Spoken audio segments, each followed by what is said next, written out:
Magandang hapon, JC, at maraming salamat. Live mula dito sa Pag-asa Weather and Flood Forecasting Center, narito na ang latest sa ating panahon. Papatuloy nga ang magandang panahon dito sa buong Pilipinas ngayon at sa mga susunod na araw. Silipin natin ang detalye niyan gamit ang weather update ng Pag-asa.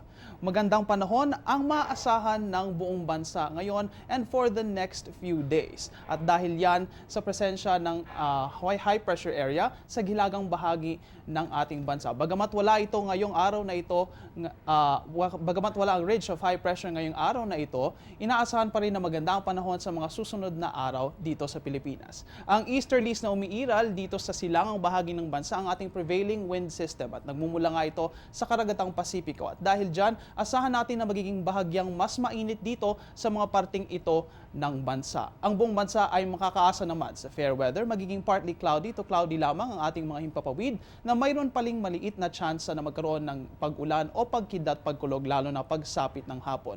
Wala namang dapat ikabahala dahil kung mayroon mang pag-ulan o pagkidlat pagkulog na tayo ay mararanasan, hindi ito magtatagal ng higit sa 2 oras. At ayon rin sa Pag-asa, wala tayong inaasahang weather disturbances sa mga susunod na araw.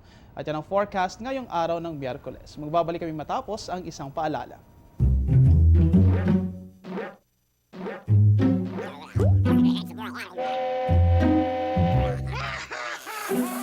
Worried kung nasaan ang package mo? Sa Air 21, worry-free!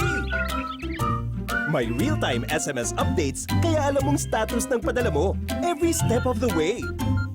Why worry? Pwede namang worry-free. Sa Air 21, sagot ko, padala mo! Mga kaibigan, maliban sa weather reports at hikain din ng Panahon TV na magbigay ng napapanahong impormasyon tulad ng tips at trivia.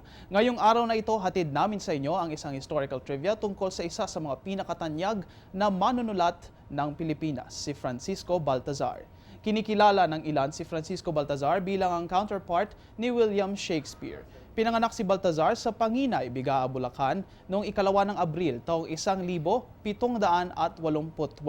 Ang kanyang mga akdang Florante at Laura at Orosman at Zafira ay kinikilalang bilang mga tagapagbunsod ng mga obra maestra na gumamit ng wikang Tagalog. Nagtapos siya ng kolehiyo sa edad na 24 kung saan natamo niya ang mga degree sa Crown Law, wikang Espanyol at Latin, Pisika, Christian Doctrine, Humanidades at Pilosopiya. Kilala rin si Francisco Baltazar sa kanyang palayaw na balagtas at sa katunayan bilang pagtangkilik sa kanya dito, nagmula ang salitang balagtasan. Maliban dito, maraming educational institutions at mantayog ang nakapangalan sa kanya dito sa Pilipinas. Ngayong araw ng kanyang kapanganakan, nagbibigay pugay ang Panahon TV kay Francisco Baltazar, manunulat, makata at bayani.